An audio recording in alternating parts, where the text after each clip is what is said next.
Welcome back to the garage. In this video we're going to be taking on one of the remaining interior issues with the Project E39. Let's take a look.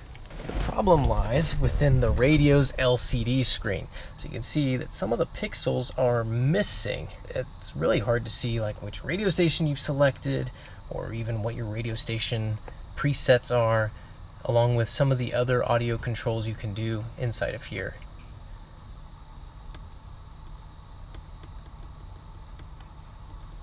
So you can see quite a few pixels are missing. It's also hard to tell the time and various other things that you'd use this LCD screen for. So there is a solution for this, but it involves removing the radio and replacing the ribbon cable that controls this LCD screen. So that's what we're going to be doing. Let's get started. Now with the stereo button removed, you can use, it's actually a T10 size screw in there, but I'm just going to use a 2mm Allen head. And if you're very gentle, you can turn it about a quarter turn, and then this comes out. That's literally all that holds this in. Just push this in, pull that back.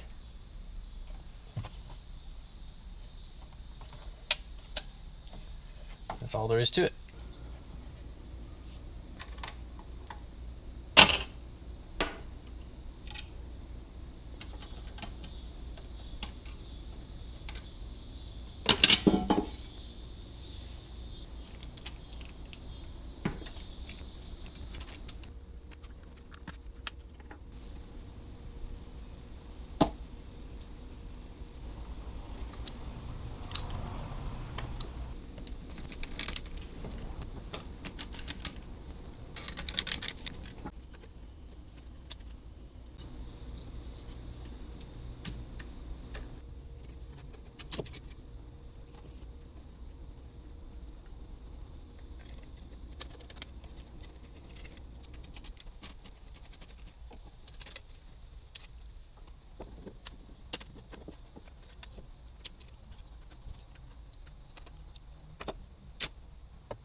Alright, so there's the old ribbon cable. See, it was kind of glued to the LCD panel, and apparently that's the reason why the pixels start going out, because that glue starts to deteriorate and pull away. And here's the new one that is a non-bond style cable.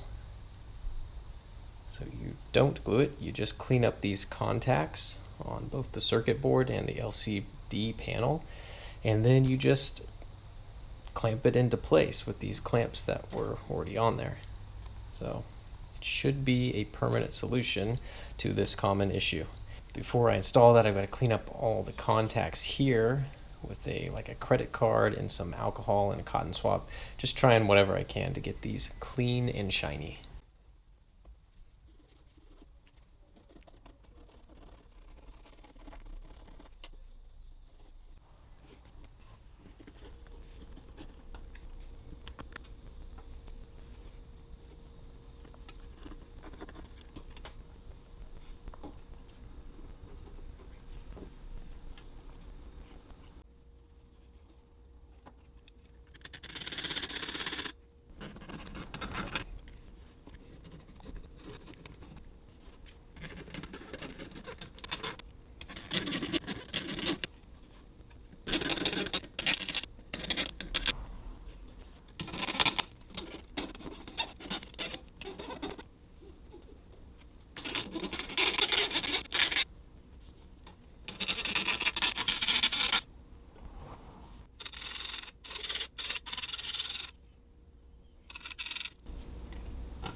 Okay, now comes for the hard part. So I've taped the LCD down to this table, and then we're just going to line up the ribbon cable with the very light markings you can see on the LCD screen. Those are the actual contacts, the traces that you want to line each one of those little rows up with. And there's a center alignment marker right there, and there's one on the screen that I've put with a black marker, and we're just gonna line them up.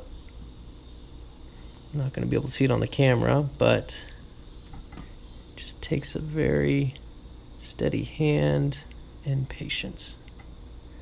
So once you get it lined up, then you use some tape to just hold it in place against the LCD so it doesn't move.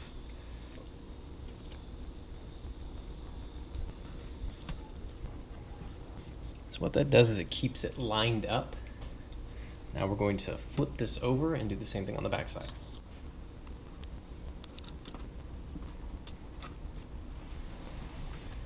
And I'm just using Scotch tape for this. It doesn't need to be fancy.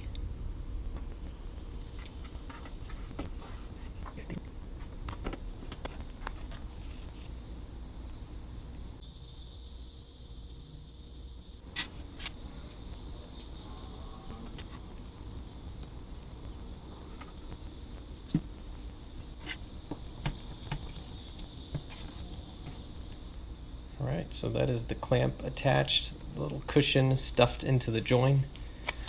So that's not coming out at all. Now I'm going to run a score against the tape that's still on the back side of the LCD so I can peel this off so it doesn't come through when the light is on.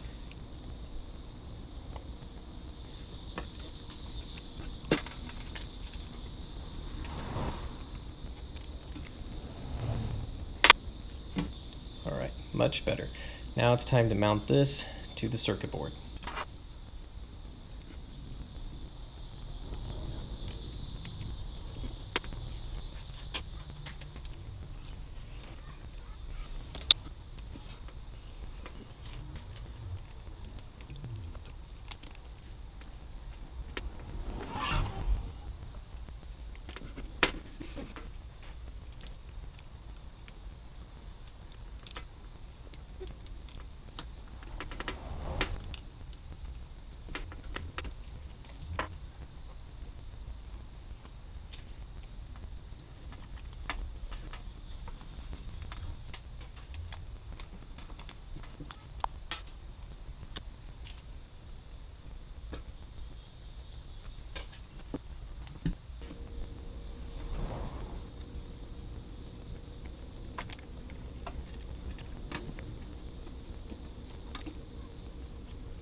Alright, there we are. Ribbon cable is connected, both the LCD and the chip, and that packer strip is wedged into place so that tension is kept on that clip. It doesn't slip out. So I believe I got all the traces lined up with the correct contacts, and we should be good to reassemble this all.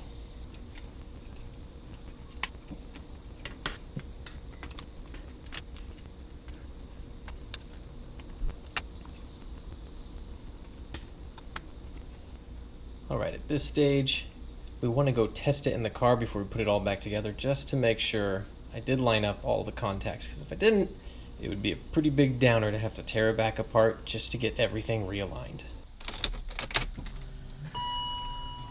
Alright, so it's certainly much better than it was, but you can see over there on the time, some pixels are still missing. And I've taken this in and out about 3 times, and it readjusted the packing strip on the ribbon cable clips, and it improved it a little bit, but this is as good as I can get it. So I'm thinking possibly something is up with the LCD screen itself, but I'm happy with the result. It's much better than it was. I can see all of the button emblems, and I can see the radio station, and that's what I cared about the most.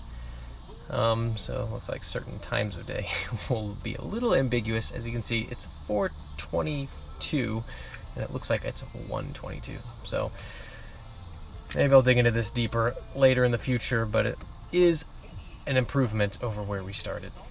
All right, let's get this put back together.